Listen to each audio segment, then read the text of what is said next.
Hi, everybody. Hello, I am Ryan. I'm Bethany. And we are Ryan and Bethany Board Game Reviews. And today we're going to be talking about Pandemic Rapid Response.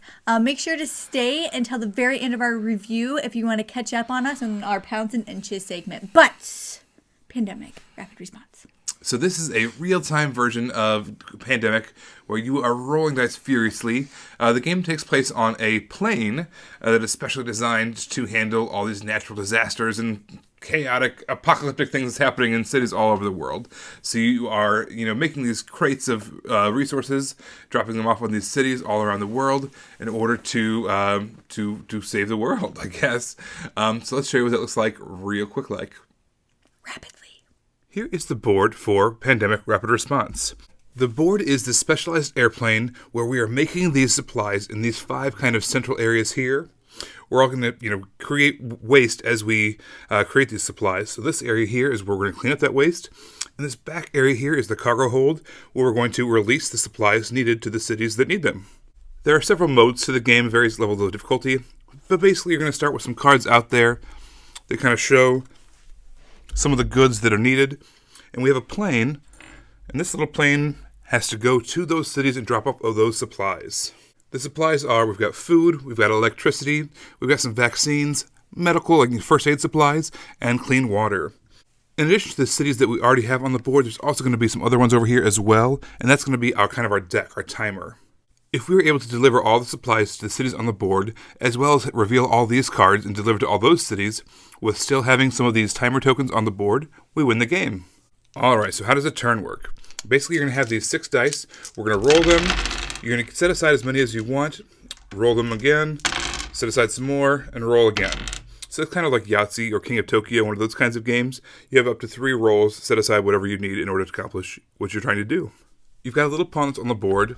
You can spend dice to move. Any dice symbol can move to any place on the board. And then you need to spend, to create goods at least, you need to create these matching symbols. Like for instance, in order to create 1 cube of electricity, we will need 3 dice that match that symbol. We can keep on going if we want. We can create another one to create a second one, or a 5th one in order to get that last cube. But you have to do it in these blocks. Like for instance, over here in the water, the first thing you do is these 2 here. You don't even get any cubes until you do that second one by itself. You can leave dice on the board in between turns, but as soon as you decide to make the resources with those, you roll the dice. If any of the symbols have that logo that have a circle surrounding it, you're going to move the waste tracker up that many times. Now the waste, if we ever get to the waste all the way to 11, we lose the game. So one of the ways we can mitigate that is move to this little waste, the recycling room, I guess, and we're going to spend non-equal dice. The more dice we spend, the more waste we can remove. So if we have 5 dice here that are, don't match any of the symbols, we can move 4 backwards. You can take one of these plane symbols and you can use that to move the plane 1 spot along the track along the outside of the board, either clockwise or counterclockwise. You're also going to use those plane symbols to move over here to the cargo area, spend one of those to release whatever the cargo goods are to that city once you get there.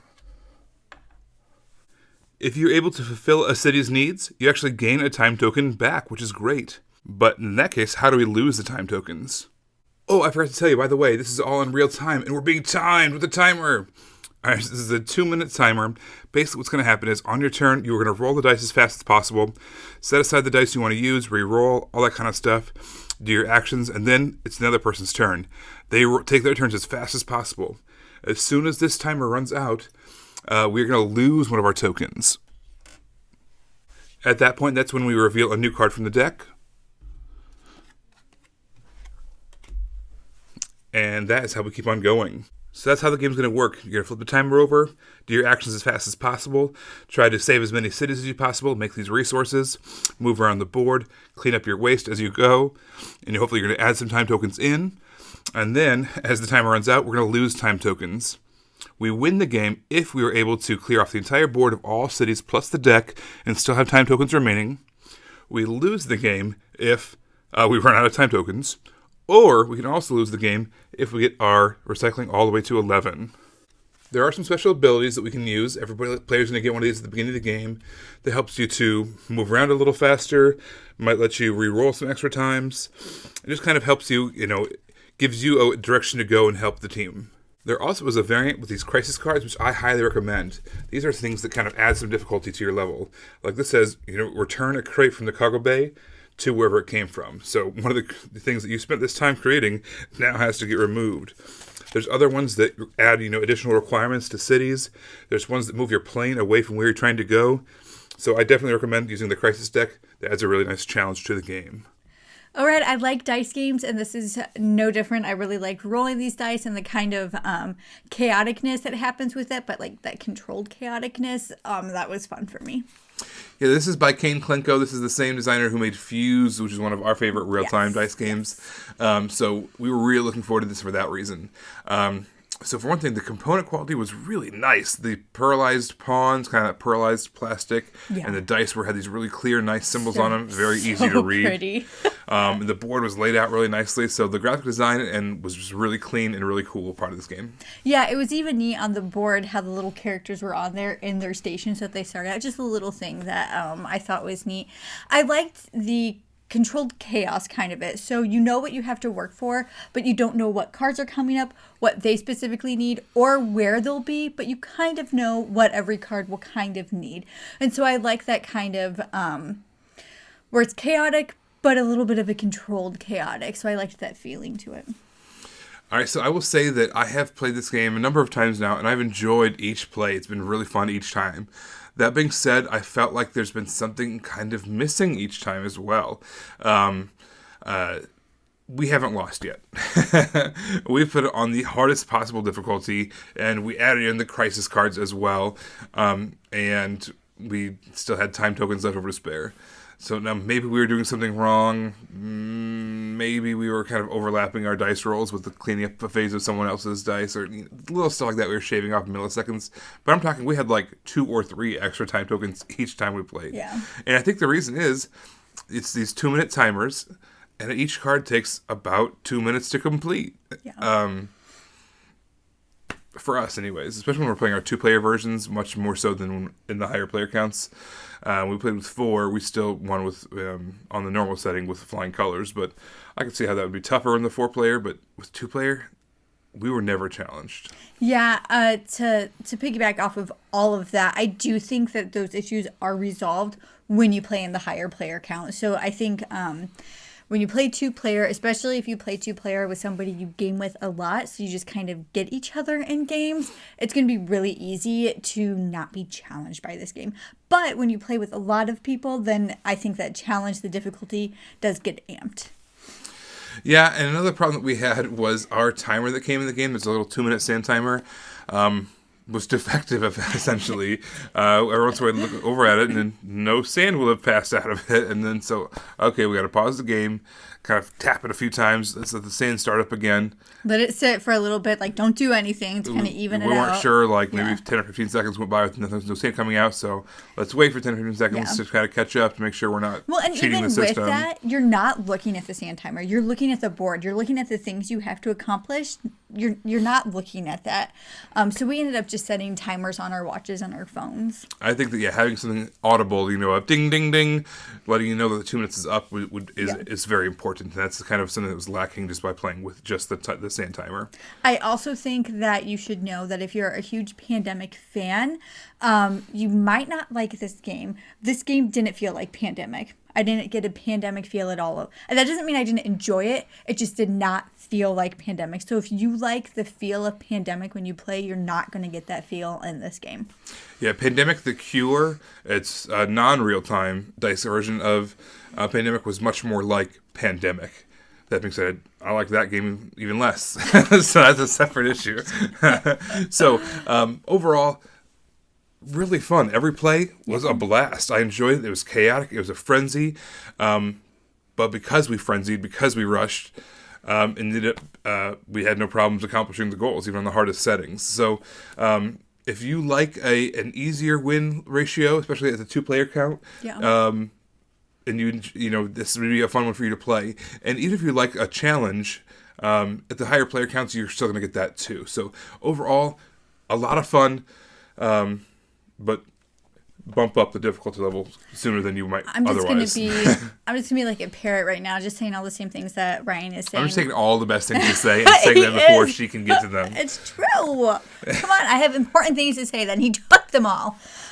When I play cooperative games, this is a cooperative game. It's why we're agreeing so much, because we're cooperating with this review. No, he's stealing everything. As I was going to say, with cooperative games, I like my win-to-loss ratio to be about 40-60. And I felt like in this game, it was kind of more 80-20. So that's a ratio you like. Yeah, you'll enjoy this. But for me, I need to lose more than I win a cooperative game. That's just me. I don't know what's wrong with me. Don't know why it's like that. But for me, that's when I find a game really enjoyable. She's a glutton for punishment. Oh, but all the same things that Ryan said, I enjoyed every single play I had with this. I wanted to lose. Like, I wanted to lose to make the winning feel more delightful. All right, so that is our thoughts. Stay tuned for our Pounds and Inches segment in just a moment. You can find us on YouTube at Ryan and Bethany Board Game Reviews. That's our Facebook page as well, Ryan and Bethany Board Game Reviews. We are on Twitter at Ryan and Bethany 1. We're on Instagram at Ryan and Bethany. And as always, we have our blog on BoardGameGeek.com. It's called Pounds and Inches, where again we talk more about our health journey and what's going on there. Thanks so much for tuning in, guys. We'll see you next time. Bye.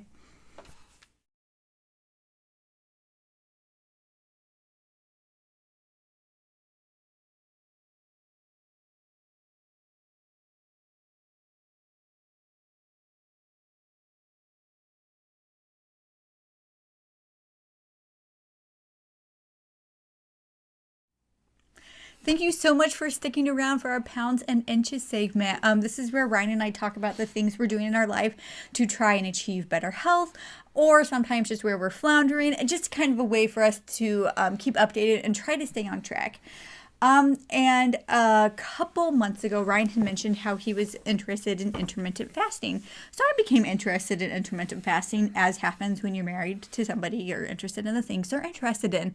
And I read some conflicting studies about intermittent fasting and women, basically that it doesn't have the same effect on women that it does on men, on the pure basis of the fact that on a biological, microevolutionary level, basically, whatever. Yeah, exactly. That it just doesn't have the same effect, and so I'm curious about it, but I just want to learn more about it. So, for those of you who have stuck around this far, do you have anything I could read about intermittent fasting, specifically when it deals with women? Whether it's a book, an article, or a study, I'm all eyes. Or all your own personal experiences as well. Yeah. I'm still dabbling in intermittent fasting. When I do it, I see results, and when I don't do it, I don't see results. You see results, they're just different results. Right. So that's still a thing I'm working on as well. So let us know in the comments what your thoughts are on intermittent fasting for both men and women. All right. Well, thank you so much for staying around to the end. We will see you next time. Bye, everybody. Bye.